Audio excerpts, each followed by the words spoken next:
Hey, welcome to another episode of the Podriplegics podcast, sponsored by the Arizona Spinal Cord Injury Association. That is azspinal.org. You can find them at the web at that, or you can call them at 602-507-4209. This podcast can be found on YouTube, also on azspinal.org/podcast, or Spotify or iTunes, also on Facebook, the Arizona Spinal Cord Injury Facebook page. Also the I Use a Wheelchair, Yes, I Have a Life page. Don, Eric, and myself have 100 plus years of living with a disability.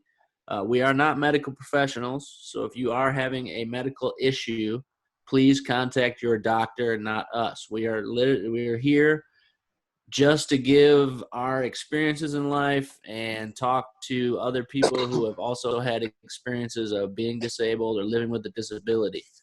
There will be mature language and content. Sorry. Don't sue us. If you sue anybody, sue Eric. He's the one with all the money. With us today is a special guest, Mr. Alvin Drevnick. He has been a para. That's what I said, right? I said Alan. Oh, well, Alvin Drevnick. He's been a para for 12 years. Alvin, what's up, buddy? Nothing much, man. How are you doing today? Good, man. Good. Chilling. Sorry if I thought I said Alvin, but I could have said Alan. Who knows? Oh, it happens. It happens. Yeah. So how about you maybe start us off a little bit and discuss kind of with us what your injury is, what your level of injury is, and how you became living with a disability. Okay. I believe T7 paraplegic. I say that because I have a bullet wedged in my spine between T8 and T7. Although the trauma was a little more extensive to that, so it goes a little bit above T7. But I'm an incomplete paraplegic. I deal with chronic pain. Ever since the night that I woke up in the hospital, I've been on fentanyl and oxycodone as a breakthrough. And it's been 12 and a half years so far. So you said you were a gunshot wound. Yes. Would you like to talk about that, or no, or I have no real bad, no big problems talking about it. No. So how did that happen? Well, I went out one night on a December night in 2005. Or 2007, excuse me, and I was going to purchase some marijuana, and I happened to ask a guy for a cigarette, and he pulled out a gun, and yeah, it was a fight for my life at that point. I grabbed him. He was able to pull the gun up and pop me in the back, and I dropped like a sack of bricks. Wow. Oh, well, I'm happy to see that you're here. Yeah, immediately I knew something was wrong because I didn't feel lower extremities. I looked around for a hole. I couldn't find one. And afterwards, the guy came running back and he put the gun in my face again. I had to beg for my life. I had to pull out a picture of my child and beg for my life. Over a cigarette? Over a cigarette, yeah. Holy cow. Wow. Well, I'm happy you're here with us. I'm happy you made it through that. That's a rough situation, man. Yeah. I can't help but feel terrible that situation even happened. I in all honesty, in my heart, that's not the toughest part. The toughest part was the fact that he got off on a stand your ground charge somehow. And it doesn't make any sense to me. I can understand if I had a weapon or something. I could understand if I was in the wrong, if I was threatening him or something. But none of that it wasn't like that. Arizona has some laws, man. It's heavy. Oh, Yeah, that's Wow. Arizona for you. I mean, a lot of other states that wouldn't it wouldn't necessarily fly like that. But I mean, that's the state we live in, you know. So he Well- claimed that you were a threat to him. And Yes. He was just defending himself. Yes. Wow. Yes. just from Being you that I asking for a being that I cigarette. was bigger than him, you know, I outweighed him, I oversized him, I intimidated him, man. His argument was he pulled out the gun because he was afraid. I rushed him because I didn't want to get shot. I mean, I grabbed the gun. I've been, you know, in my life, I was born and raised in New York. I've had a gun stuck in my face before. It angers me. It really, really angers me. Someone tried it. I mean, I didn't do anything wrong. I was upset at the time, and I was really trying to defend myself. Wow, heavy. Dang. You know, so when you look back at those kind of situations, I mean, did that situation maybe change your mind in like how you feel about gun control in this country, or how you feel about rights to own and carry weapons? I mean, I think if anything, it strengthened my feelings. Personally, I've always felt, yes, you do have a right to own a firearm, but with those rights come inherent responsibilities. Those responsibilities are more important than the rights are. You can't go out and buy 30, 40 guns and then just sell one to someone without knowing what's going to happen to that gun. You have to be more responsible towards that.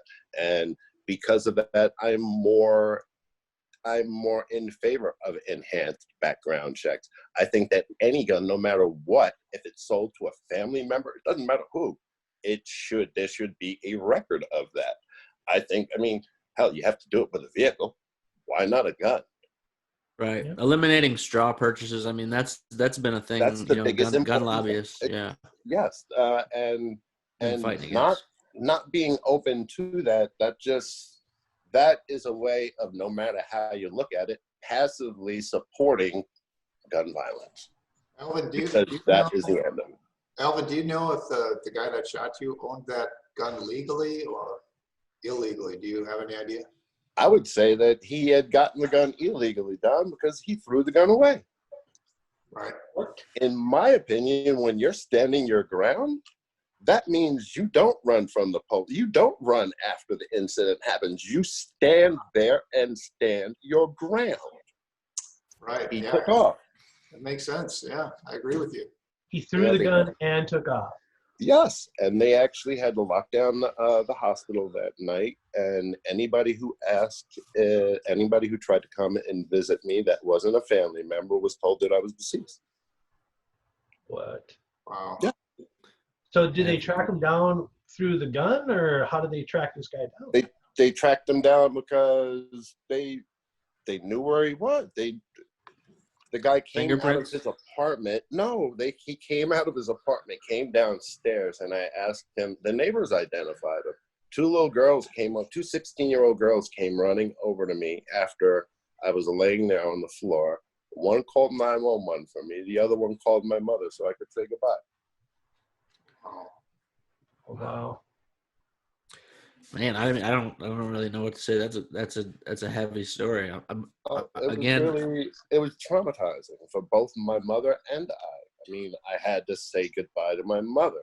And then when you look at the current situation with what's going on, and you see that man that was laying down crying for his mother when he had a knee on his neck, believe me when I say I was in bed crying like a baby for more than 24 hours because it registered some PTSD crap with me, man. And that happened, and of all weeks, happened to be Memorial Day weekend, and my therapist, that was the day that I missed my therapist session because of that week. Oh, wow. Wow. It's heavy. This You know, current, Well, all I'm glad you're here, man. Thank You know, like that's a story that not a lot of people can live to tell. Yep. You know, I mean, living with a disability is difficult, but it's better than not living, right? I mean, you know, of course. I think a lot of us can kind of relate to that You feeling know, of. I just recently joined a Facebook chronic pain group, so I could have a little outreach. And someone had asked me, "Well, how do you do it?" Well, how do you not? It's a do or die situation. You know, either you live with the disability or you die with the disability. And I choose to live. I choose to live as much as possible. I'm with you. I think that's a great way to look at it. I think that's kind of the way that all of us do look at that as well. I mean, that's kind of the point of this, what we're doing, you know, I mean, to get stories like this out so people can understand that, you know, like even the hardest times that we've been through, even the hardest times that humans can even go through, like you can still make steps and live a life and be happy with the life that you have. You know, Yeah. it's better than not having one, right? So Yeah, without a doubt. could I ask a favor? After we get done here, will you go ahead and send me that link for the chronic pain? And what I'll do is I'll put it up in the when I post this, I'll put it up in the information so that people can access that. Sure, And, no problem. okay, cool. I mean, speaking of chronic pain, you know, I'm also a sufferer of chronic pain. You know, me and you talked just a couple of nights or a couple of days ago, maybe yesterday, I think it was. Yeah. You know, I've suffered from substance abuse because of the chronic pain and all those type of situations. For you, I mean, what works for you and what doesn't, maybe as far as controlling what the chronic pain that you have? Well, primarily medication. I also use heat therapy, massage therapy. I stretch when I can. If, you know, the stretching doesn't help much because of the location of the pain and the fact that it's in a specific spot.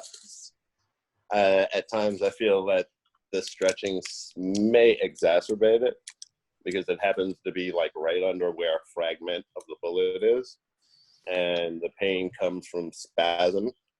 So it's like it's already been stretched and pulled, and that's why it's hurting in the first place. Yeah. But I do use a lot of heat therapy. I have a 24-inch by 24-inch heating pad that I'm always on.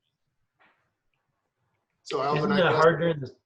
Oh, go ahead, Don. yeah, so Alvin, I guess there was nothing surgically they could do to remove the bullet or reduce the pain, or was that an option? Okay, at the time, the argument was that they didn't want to risk spinal meningitis.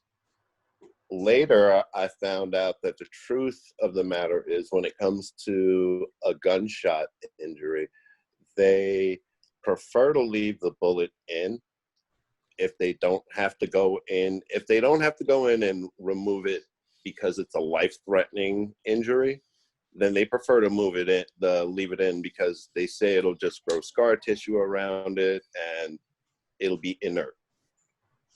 But I've found out through my physiatrist that I can get a myelogram to see if it's laying on the nerves, which I know it is, but whether or not they can remove it at this point, and if they can remove it, that's something that I'm very open to because I feel that it can definitely change things as far as my spasticity, pain that I'm in, and who knows, maybe more. You know, I've had a myelogram before, and that is no fun. Have you had that before? No, I have not yet. No. So I've had it twice in my life because when I had my spinal surgery, they needed to do that to make sure that there wasn't going to be anything in the way and stuff like that. What they do is I don't know if they've changed their procedures since when I've had it, but when I had it, they inject faintly radioactive material, and then what they do is they tip the body up and down like this, and then they watch the fluid in the X-ray, to see, where the nerves are connected, disconnected, where, it lights up the image. And, but then after that, you can't move for like 24 hours because even moving, like moving will make you super sick. I mean, I got sick both times just And this is where you had to lay on your stomach to do this, correct? Yeah. And they put like a 6-inch needle and they inject it in between the vertebrae, and they numb that all up, and then they inject it in, and then they put in the radioactive material, and then they do this. I'm not trying to scare you. I mean, if it's necessary. The only reason that I actually haven't gone through it yet is because last year I was, and I'm still going through a lot of digestive issues, and laying on my stomach for a period of time wasn't an option. And I was told that it was going to be an hour plus. And it's a long procedure. In the 12 years that I've been paralyzed, I have maybe laid on my stomach for a total of 5 hours, at that. Really? So, I'm not accustomed to that, and it's very uncomfortable. And then having the digestive issues on top of that, I just couldn't do it last year. I wasn't ready for it. They can't do anesthesia or something for that? I mean, they can't give you like some type of anesthesia to knock you out a little bit? I have looked into that. I can get a brachial plexus nerve block, which they say will quell some of the pain that I'm getting from that area, but I haven't really been. I'm strange about that's another thing. I'm very nervous about getting needles in my back and stuff.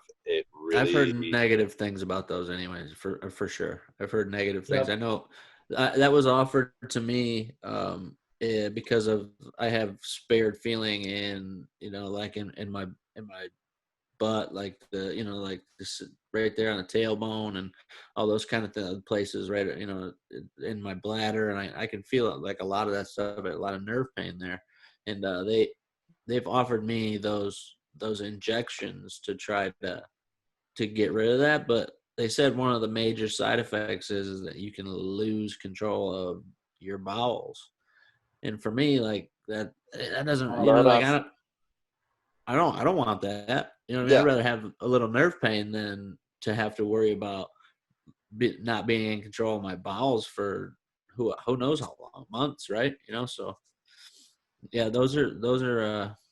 I mean, I don't know. I mean, that would be your choice and up to you and your doctor to talk about. Yeah, I'm not an expert in that. How much control do you have over your bowels right now? It's pretty good. Like I don't ever have any accidents. I mean, I can feel when I need to go. So like if it comes down to the fact that it's like, oh man, I need to go, like I can tell. So wow, you're a rare quad. Shit happens. Yeah, you telling me? Right. I mean, I have issues like maybe once a year, twice a year, 3 times at most. Within the last couple of years, it's increased because of the digestive issues. But for the most part, I can't control, but my body is just regular, I guess you can say. So as long as I take care of things and manage it on a regular basis, I'm usually fine as long as there's nothing wrong. Can you talk a little bit more about how you control the pain now? What you're using to keep it in check, I guess. You said the heating pad and massage. How about pharmaceuticals? What are you? Pharmaceutically, I'm on quite a heavy dose of opiates. 100 micrograms of fentanyl and a total of 80 milligrams of oxycodone daily. And that could be one of the roots of your stomach issues. That's down from the 200 to 150 of my of fentanyl, and 160 of oxy. Oh wow. So, Yeah, so you that's definitely a came heavy down. one. So yeah, they cut it in half. And well, I had a very bad incident where I was burglarized, and everything was in my safe, but they stole the safe. I went through hell with this Tempe Police Department trying to get everything back. They just didn't believe me. And end up the person that robbed me, he had stolen a gun and killed 2 people. I mean, that's So one thing too. You know, we can tell you that me and you probably understand very well. I mean, the stigmatism of being on opiates. You get treated like you're an addict an or a addict, no matter criminal, what. man. No Yes. matter what, and no matter if you go to a hospital or anything of the sort, if you tell them that you're on a high dose of opiates, you automatically get treated like you're a drug seeker. Yeah, And that's why when we were talking, I was explaining to you, man, every time I do go to the hospital and I'm in pain or something like that, I make sure that I bring my fentanyl patches. I make sure that I bring my pills. That way they can sit there and they can count them, and they have no, I shut them down with that one. For the most part, they'll sit there and question things still, but it's like they can't sit there and say that I'm abusing or anything like that. They can't sit there and say that, I'm doing something wrong. There's something wrong and they need to identify it. That's why I usually end up staying there for 3 or 4 days when I do go. Oh wow. yeah, I mean, I think that's something that definitely needs to change in the medical world. I mean, it's not our fault that we're on these opiates. A lot of times, it's a prescription from a doctor, right? I mean, that's how we've discussed this many times, especially for me. Like, that's how I became addicted to opiates, is from a doctor. It's not from, what I mean? It's not because I was like, hey, I want to find a way to get some opiates. Like, the doctor was like, you need these. And then you become, now you're an addict. You need them. I mean, not necessarily a junkie or an addict, but you need them Yeah, physiologically. yeah. You know what I mean? I just actually had my meeting with pain management today, and I was speaking about, talking to you in regards to the way that because I woke up on fentanyl, I don't get that high euphoria from it, but yet I do have that physical dependency. No matter what, that's going to be there. And, as you and I were speaking about it, for me to make changes, I have to get off of that so my body is no longer physically dependent on it. And that's an uphill battle, yeah, it's a mental hurdle, and it's also a physical hurdle. I mean, I think, to kind of cue everybody in on that conversation. I mean, that was one of the things that we were speaking about when we talked on the phone. Is he was wondering how he could figure out a way to better manage his pain. And when you're on such high doses of opiates, it's difficult to find out a way to manage your pain otherwise, because you're physically dependent upon opiates. So if you go ahead. So, I'm asking as someone who was lucky enough to never have chronic pain. So no judgment here at all. I'm just curious, when you're using opiates over the long term, does it lose its efficacy? I mean, do you need to take more and gradually more and more to keep the pain level down? I'm just curious if that's a phenomenon.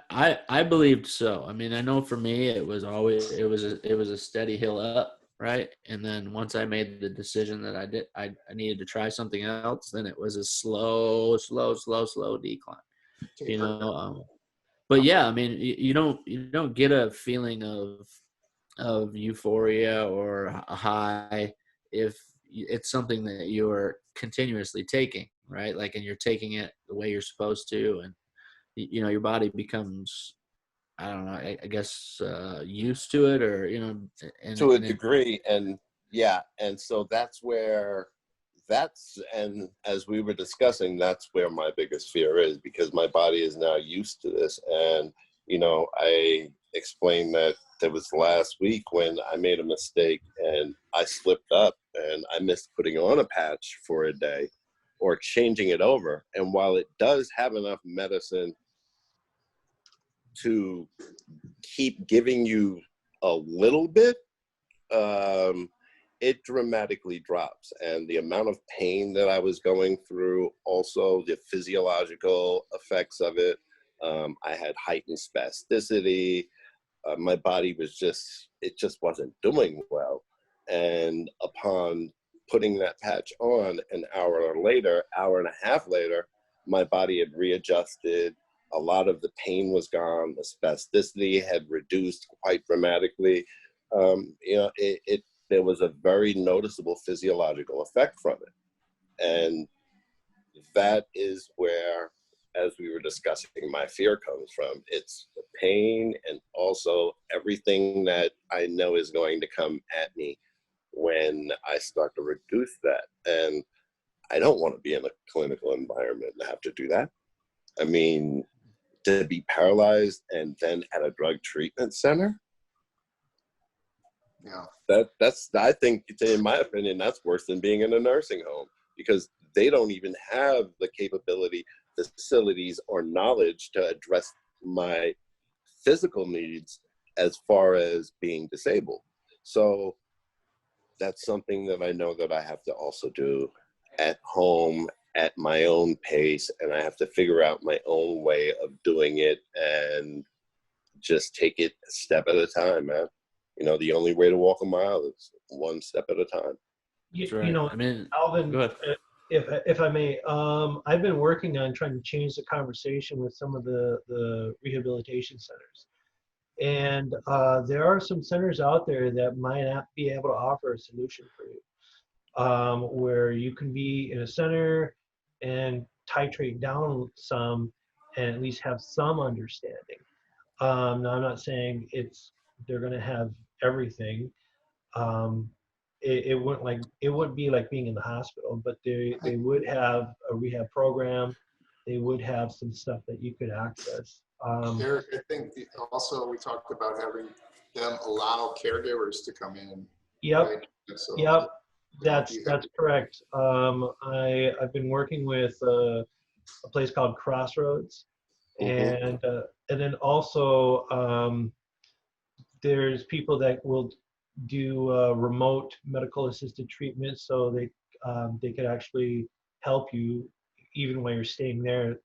They have treatment centers where they slowly titrate you. It's really they do it slowly, because I've heard where doctors, what they'll do is, and I've heard this sometimes where, they say, oh, you're using this, now we're going to bring you down this, and it's just a huge leap, and people just suffer Yes. for it, That's how it happened in the beginning of last year when they first introduced the new laws. They started making such aggressive drops that actually insurance intervened, and insurance said, no, we're not going to pay for this low of a dose. We're only going to pay for something higher, because we understand what it's going to do to the man. And Good. I went through a whole lot of craziness in and out of a hospital because of that. And actually, because I was in and out of the hospital the way that I was, my doctors were supporting me. Insurance was supporting me. The only thing that I had a problem with was finding pain management that would support me, because I guess there's a lot of confusion within the medical world about what the new opioid dosing guidelines say. And a lot of people don't know that when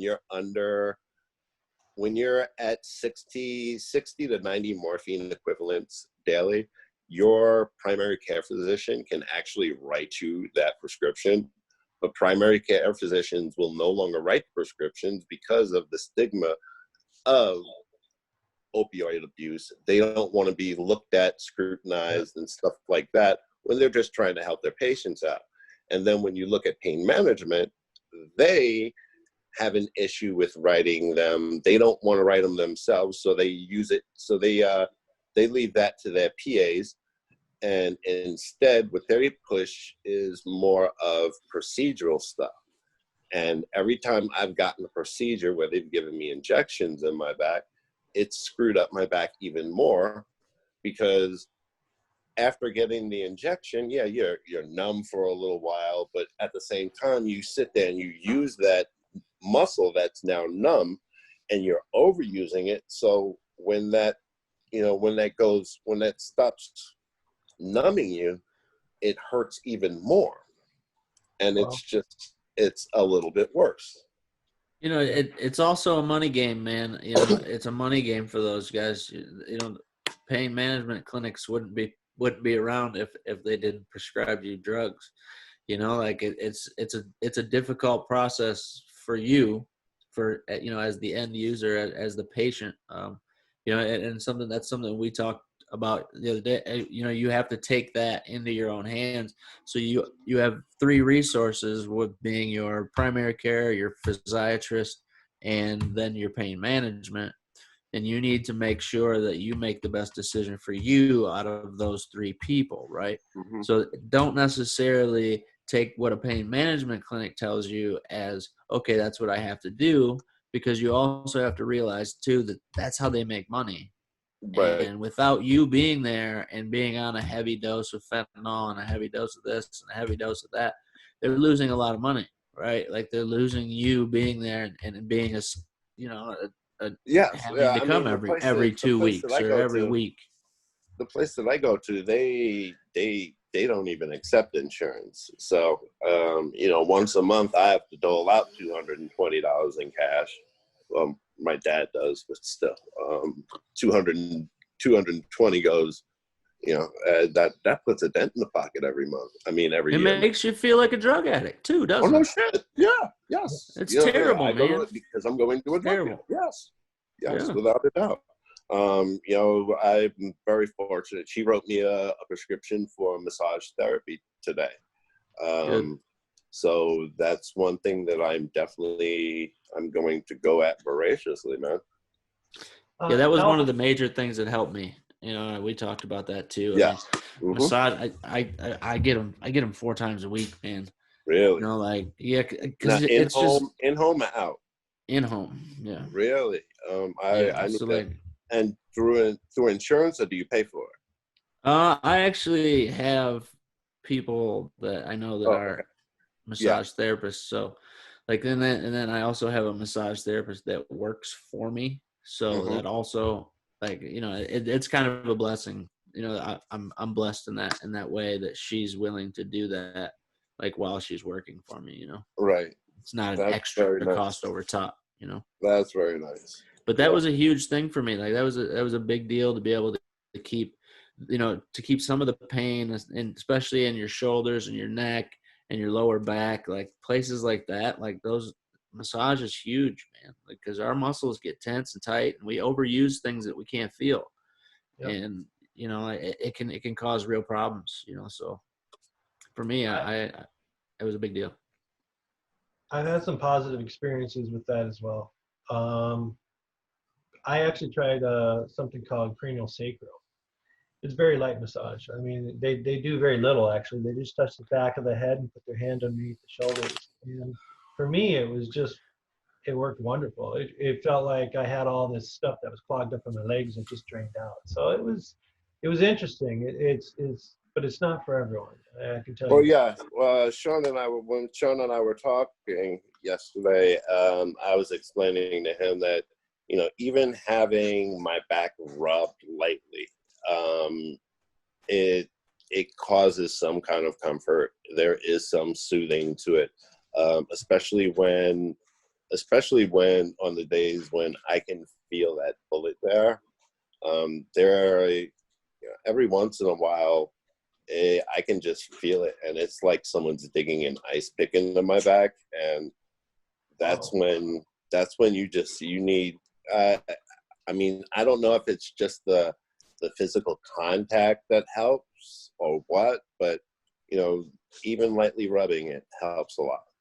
And You then know, you can also defer. It helps you defer feeling. You know, defer it. So like, if you have one spot that's really bad, right? Like if they're touching around it or somewhere near it or in a different spot, it'll defer nerve feelings, right? So like your body and your brain is focused on where they're touching as opposed to the spot maybe that is hurting so bad. You know, like. At least for me, like that, it works very well for me when I'm having like a lot of bladder pain. Mm-hmm. I'll get. Say what? Do any of you have like where your nerves are crossed up and like say I scratch my chest and I can feel it in my legs? I don't. Not like that, but somewhat for me. Yeah, I get that with temperatures. So, you know, something cold touches my leg, for example. I feel it in my right side or my left side. Totally unrelated to where it is. Yeah, so I understand that. Yeah. Have you ever tried, Alvin, I'm sorry, have you ever tried acupuncture? No, I have not. No.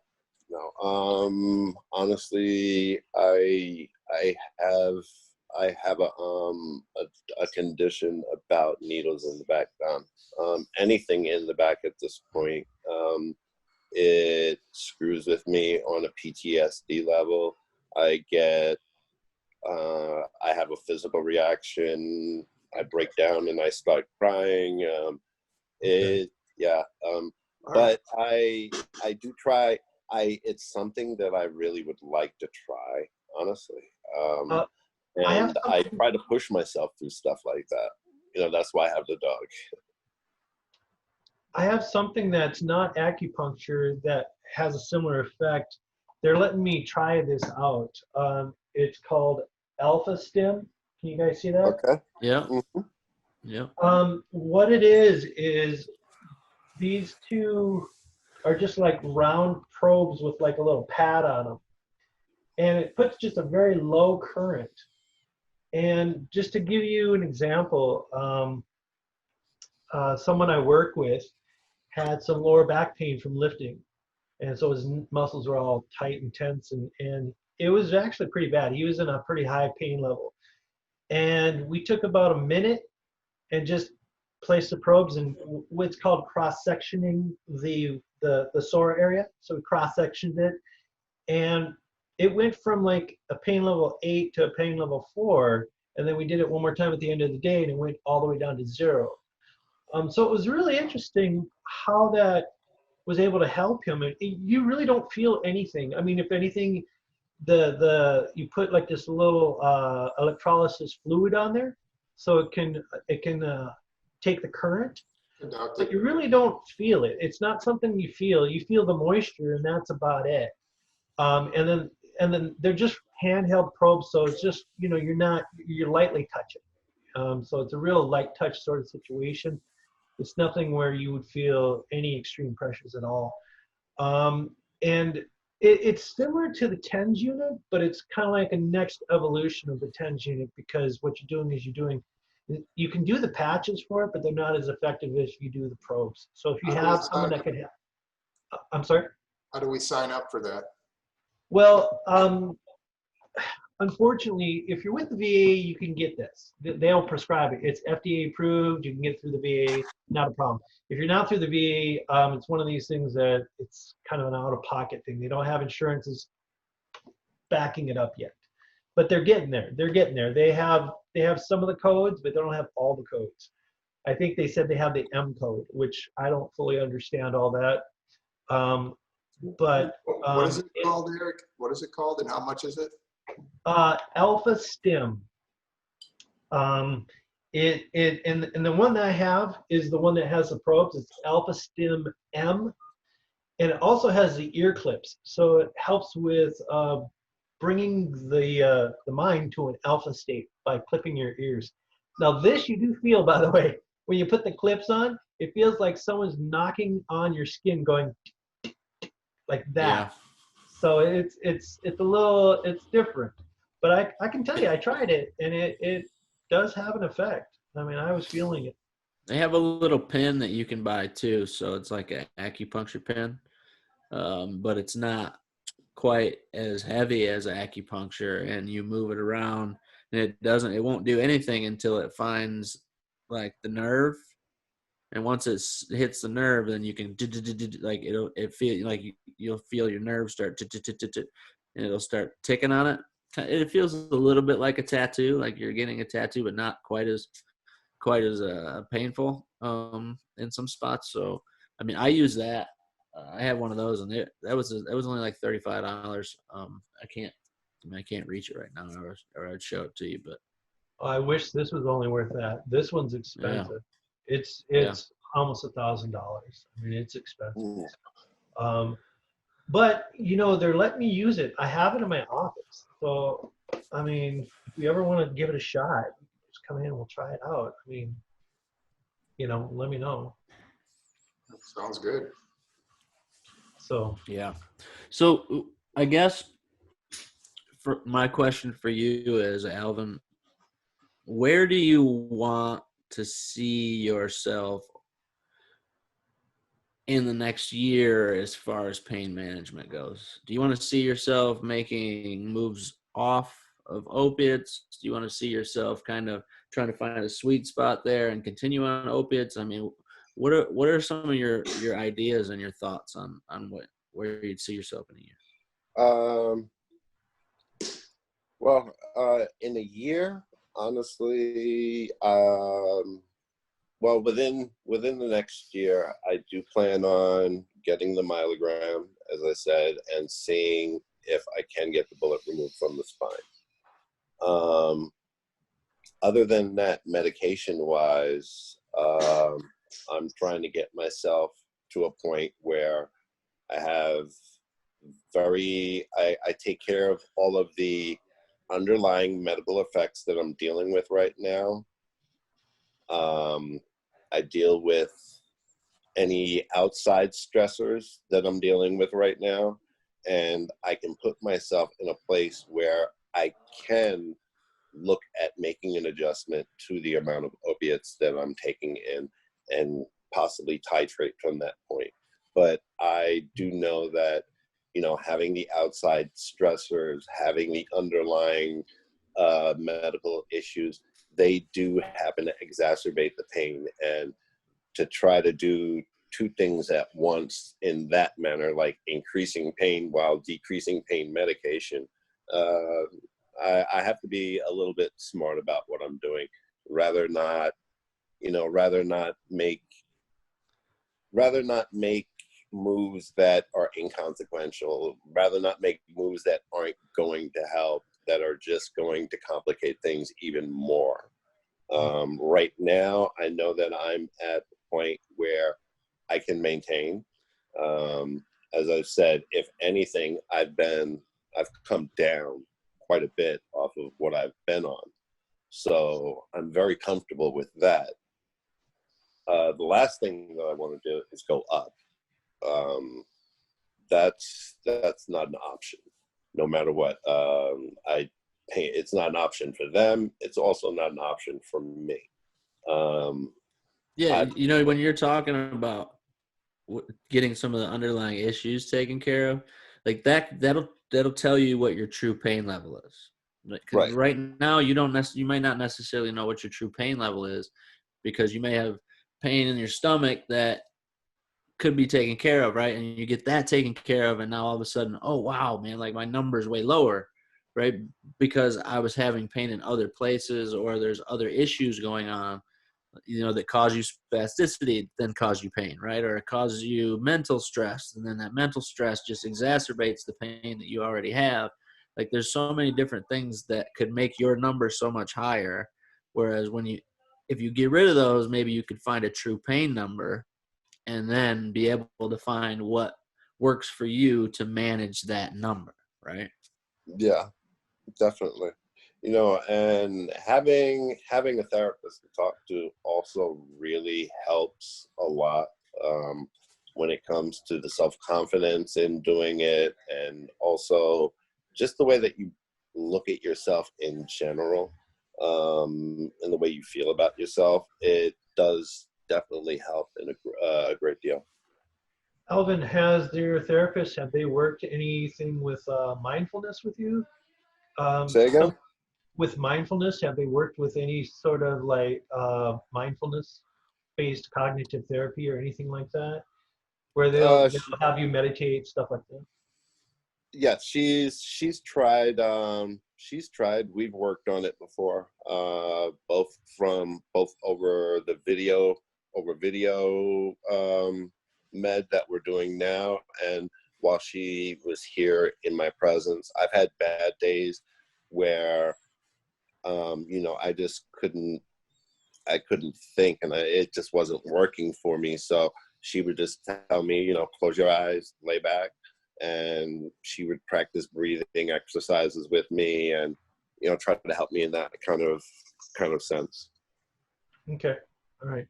Did you notice more pain or less pain when you were doing stuff like that? In all honesty, I noticed some decrease in pain. I could say that had I did it, if I was doing it on more of a regular basis, and I was able to get a grasp of it myself, I would probably benefit from it much, much more. But it's a lot harder to focus. For me, it's a lot harder to focus when I'm in pain. And so when I'm trying to do it myself when I'm in pain, it just doesn't work as well as having someone there. Or even I found a place. I don't know, it's a Facebook cast, but it was all about mindfulness, and it's about meditation. And she goes in and she describes, and all you have to do is sit there, lay back, and listen.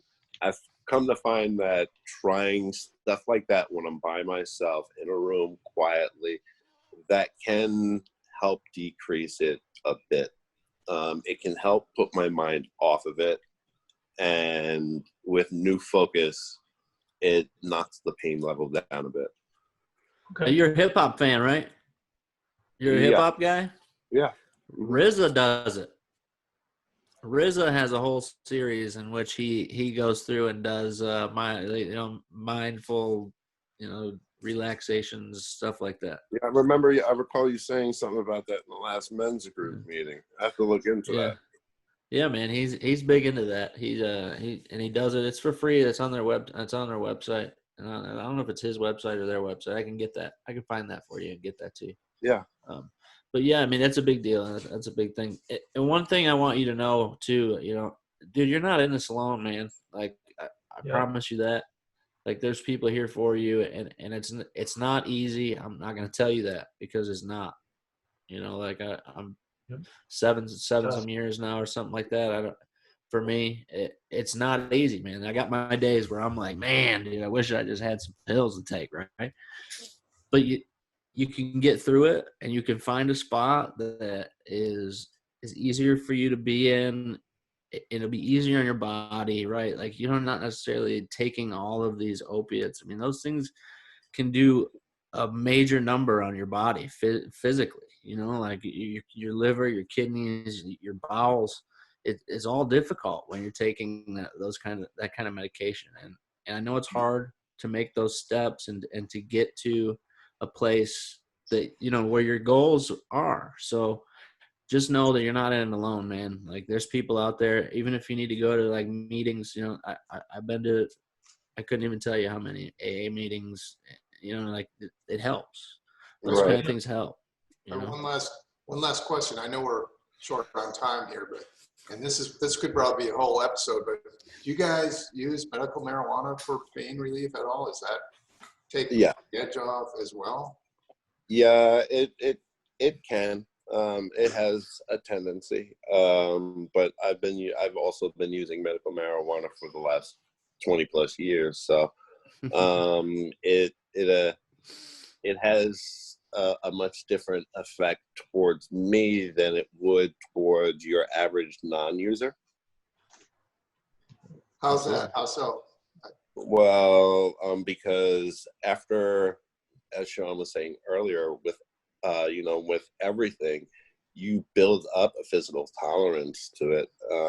So as of like right now, I smoke like roughly an eighth a day, whereas that's quite a bit. Sure.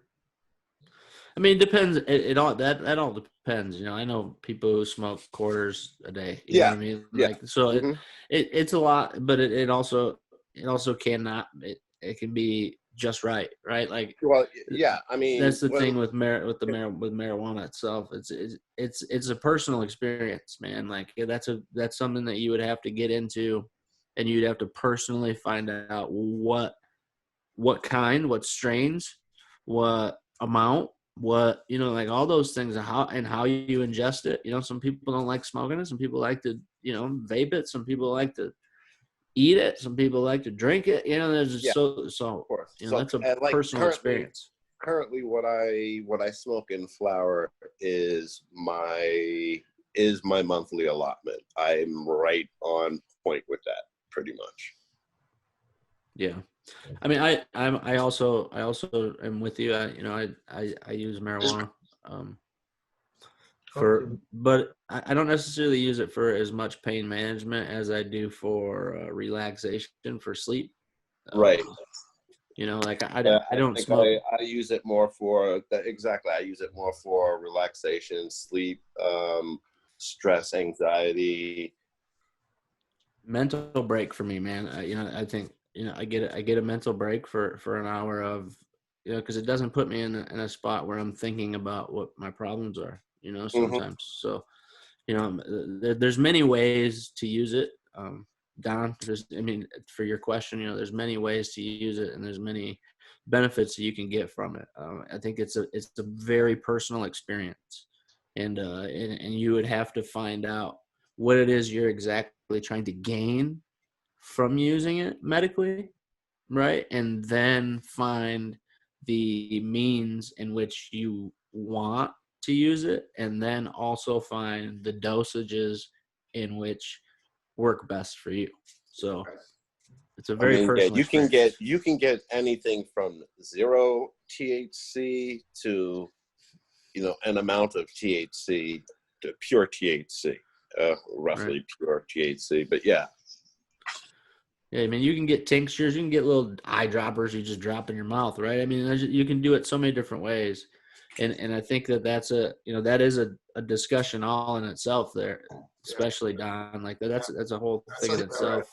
Right. I hear you, but I appreciate the information, man. Thanks for sharing and being so open with us, Alvin. Oh no, appreciate it. Of course. Alvin, it's a blessing to have friends, man. Absolutely. Alvin, I want to bounce off of what Shawn said. You are not alone. I and the people I work with at the Spinal Cord Injury Association, we're trying to change that dynamic where people feel like they have to be alone to make this change to better their life, however that is, whatever you're trying to do. And what I'm trying to do is to change some of the conversation with some of the organizations so that they can allow caregivers and allow higher level disabilities to be able to access something that everyone else is able to access, which is, rehabilitation, treatment, that sort of thing, to be able to have it. However you choose to proceed, that's entirely up to you, of course. I'm not trying to push anything on you. But I am trying to say is we are working on it so that you don't have to do it alone, so that you don't feel like you're isolated and alone in this situation, regardless of what you're going to work towards. Okay? So feel free to reach out to Shawn. Feel free to reach out to Don. We are dedicated to what we're doing. Thank you. Yep. Yeah, man. And like I said before, dude, anytime, like when we talked on the phone yesterday, bro, anytime you're struggling, you have issues, you have anything you want to talk about, like any of that stuff, just hit me up, man. If I can't answer, I'll call back, mean, Thank you I very know how much, it is. man. I know how it feels, bro. I know how it feels to feel that way, to feel like there's nowhere you can go sometimes. Like there's no way to get rid of it, right? Like you just feel like you're stuck sometimes, and it's not a good feeling. And I can relate, and I can empathize, and I can help you as much as I can, right? I mean, I can be there for you and give you resources and all those kind of things as much as I can. Thank So you, man. anytime, bro, anytime. And I appreciate you coming on here and being so honest about everything. I mean, Absolutely. your story is unbelievable. Your heart, your determination, your heart, your will is unbelievable, bro. Like you're a good dude, man. And we really do appreciate you coming on here and talking about it. Yeah, thank you. The community of people that will be seeing this, they'll benefit from it. I guarantee it. I mean, it takes a lot of courage to be able to Thanks, tell your Alvin. story. Thanks, Alvin and Mocha. Yeah, we forgot to mention the dog there. Oh yeah. Might be behind. All right. What's the dog's name? Mocha. That's a good therapy dog right there, man. Yeah. Thank you. For sure. Yeah, definitely. She can divert attention very well. Yeah. Oh, Well, all right, man. Hey, I think that's about all of our time. Again, bro, I appreciate it. We God appreciate bless you. you guys. Thank you very much, man. And, I really appreciate this. Thank we'll you. let you know when this gets up, so you can Sounds post good. it out and get it out to anybody, Yeah, thank all you. your people. In about 2 weeks, I should have this up. I'm going to try to get it up quick. Okay. Sounds good. All right. Hey, man, appreciate it. Hey, guys, again, it was awesome. It was fun. Absolutely. But it's always got to come to an end. We'll see you again in a couple weeks. Love you guys. Take care. Take care. All right. Take care of everyone. Bye, guys.